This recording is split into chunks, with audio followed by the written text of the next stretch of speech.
My name is April Fredrick. I am an American soprano based in London, and I've had the privilege to do a lot of new music, but also to champion the work of a lot of underrepresented composers, all the way kind of through the 19th century and through the 20th century.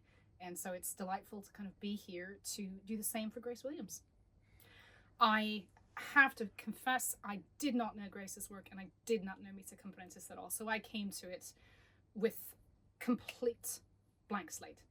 It's stunning that there are so many moments that are really moving, and I sing a lot of oratorio, I sing a lot of different mass settings, and I'm always interested to see how the composer is in a lot of ways at working out their relationship with faith and through the course of the music. And you can always sort of tell particular movements which spark their imagination, and there's a kind of incandescence about the writing and a sort of degree of musical imagination that just seems to sort of sparkle.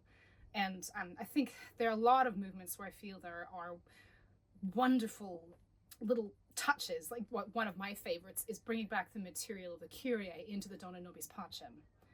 And so there is this sense that it's like, well, as I was hearing in a podcast the other day, sometimes when we're faced with the horrors in the world, all we can do is just say Kyrie, like, forgive us, Lord have mercy. And we have to start by asking for forgiveness, and that's where change begins. For any of us, and so that even and that's where peace begins. So we can't have peace unless we begin with the Kyrie, and that's the whole kind of great psychological shape of the Mass. And I also love the way that the Beatitudes is getting drowned out by the Crucifixus. So it's that sense that when God does come to earth in Christ, well, he gets drowned out and by the cries of crucify him, and we kill him because we don't want to hear it. And so I think there are just so many moments in the Credo where it's just, it captures this mystery of faith. And I like to sort of think of it like the person who says to Jesus, I believe, but help my unbelief. So it's kind of like, I believe, but I don't know how to do that. I want to believe, show me how. And I feel like there's maybe a degree of that within this work where there's a lot of kind of groping towards something that feels solid, but it feels like such a privilege to kind of have that lens into her inner workings through the way that she set this piece. So there are a lot of kind of beautiful little chordal shifts where you think, oh, that's so good.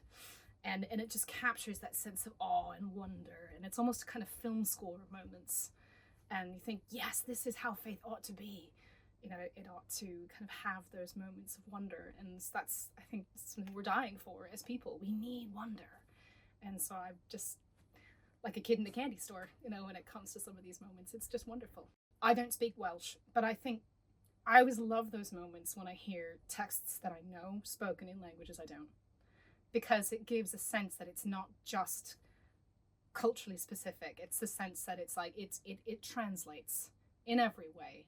And obviously to hear someone with the gravitas and the kind of poetic imagination as well, because I know the former Archbishop is poet as well. And so you just hear that in the cadence, and it's just a beautiful and powerful thing. I just was lapping it up. It was very, very moving.